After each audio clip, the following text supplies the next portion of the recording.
Hello and welcome back to the channel. Today I'll do a recap on all the top stories from the Philippines so you don't have to look through it. In this video we'll talk about 3 foreigners being arrested and set to be deported. Find out why. The mayor of SIU City, famously known for saying that Cebu is the next Singapore, is under suspension, a tragic incident at a zebra crossing, and much more. Before I jump into today's top stories, take a quick second, hit that subscribe button if you're new to the channel, hit that thumbs up button, and let's get into it. Our first story is that the Bureau of Immigration arrested 3 Koreans wanted for robbery in Korea. Operatives of the BI said that on Friday, 3 Koreans were arrested for robbery in their own country. In a statement, it was said that the Koreans are all subject for red notices issued by the Interpol due to arrest warrants that were issued against them in a Korean court. Said warrants were reportedly issued last January by the Eastern District Court in Seoul after cases of robbery were filed against them by the authorities. According to the chief, the suspects were accused of using sophisticated instruments such as a tracking device and surveillance cameras to security monitor their victims and obtain their passwords and personal information. The data obtained were then used by the suspects to breach security in their homes and the victims, which they burglarized and robbed of properties worth up to 3,300 USD. Another quick reminder that, basically don't commit any crimes because you're never really safe in anywhere you travel to, especially when you're crossing international borders. Any country wants the best of the best tourists, travelers, and retirees in their country. I know for a fact that I try to be at least, I don't want to go to jail. I love my life and I'm going to do what I can to stay out of prison. So just a reminder for everybody, because it's not just like getting deported. You'll also be blacklisted, meaning that you cannot come back into the Philippines if you have family, maybe children, any kind of situation. Staying on the topic of immigration, another Indian man was stopped at Naya International Airport from entering because he was already blacklisted.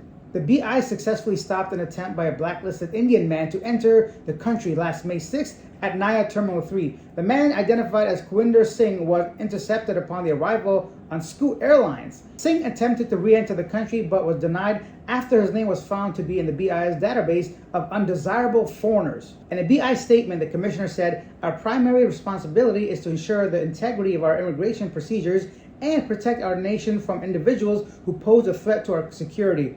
I wonder why this dude was blacklisted. I'm curious. Next up is Cebu City Mayor Mike Rama, who has famously said that Cebu is the next Singapore. Cebu City Mayor Michael Rama and 7 other City Hall officials have been suspended for 6 months. Rama told Sunstar Cebu on Wednesday, May 8th, that he was unaware of it. "I have no idea," Rama said. The reason for this is that Mr. Rama is not providing some City Hall employees with just compensation. Basically, he's not paying them. I don't know what that's all about. Maybe a miscommunication. I'd love to know if you have any more insight on this story. I know that his vice mayor, or whatever you want to call it, the next dude, is up in there right now taking care of things, and one of his first things to do is pay those individuals who are owed money. Next up is a tragic story of a 70-year-old widow who did not make it after being struck by a jeepney at a zebra crossing. Now this, for me personally, it's really annoying because the zebra crossing is there for pedestrians. This is across any country. I know last year there was a very famous incident in Thailand where the doctor passed away when she was hit at zebra crossing, and they really had an uproar in that country and took some serious steps to ensure they changed the driving culture there. So hopefully this passing could maybe somehow spark some positivity in some way of ensuring that driving culture, because I've been in the Philippines for the past 5 years in and out, and zebra crossings don't ensure you safety. You always have to watch where you're going. There's not always lights there. Not everybody understands to stop at a zebra crossing. Oftentimes drivers are in a hurry, especially a jeepney trying to get people across town, may not have seen it or whatever. You can't always rely on just the lines on the street to keep you protected. So yeah, just a reminder for everybody to keep your wits about you, look both ways, and don't always rely on the zebra crossing, because you can't control what other people do, but you can't control what you do. So keep your eyes open. But I kind of want to look into the comments of this actual story to see what other people think. Is it just me or what other people feel here? Someone says, "Most drivers here don't stop for pedestrians. That's a hefty fine where I come from. There's a reason those big white stripes are there. RIP, I hope the driver gets what he deserves." Yeah, there are heavy fines when you don't stop at zebra crossings in some Western countries. And I think a lot of that also has to do with like cameras being on many street corners, the street lights, a CCTV and stuff. So drivers tend to be a little bit more cautious. Next, some travel news for Chinese citizens. The Department of Foreign Affairs will now require Chinese tourists applying for a visa to submit the social insurance certificate for easier verification and stop undesirable aliens from entering the Philippines. Ooh, I wonder what that means. Let's look into this a little bit further. The DFA said that this is one of the measures that the government adopted to ensure that visas are issued to legitimate tourists. Domingo said overstaying aliens, mostly Chinese, whose work visas as POGO, Philippines offshore gaming operators, workers have lapsed, have reached thousands. But he declined to give exact figures since this matter is being handled by the security sector.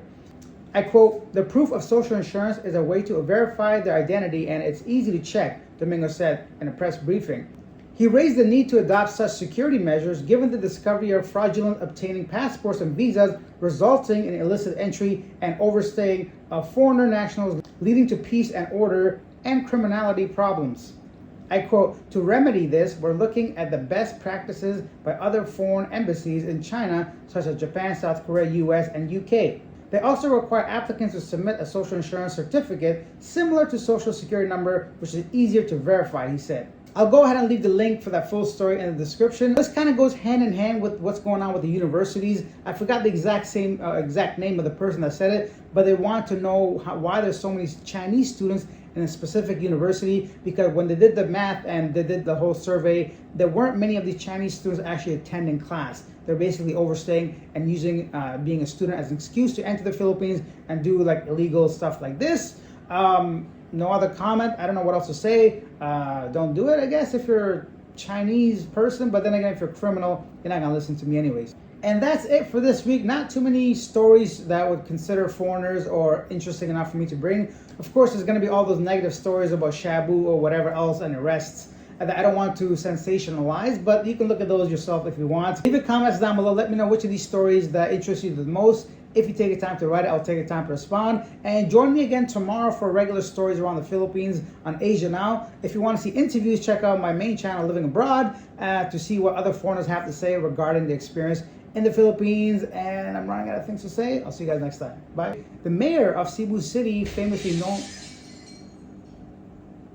known...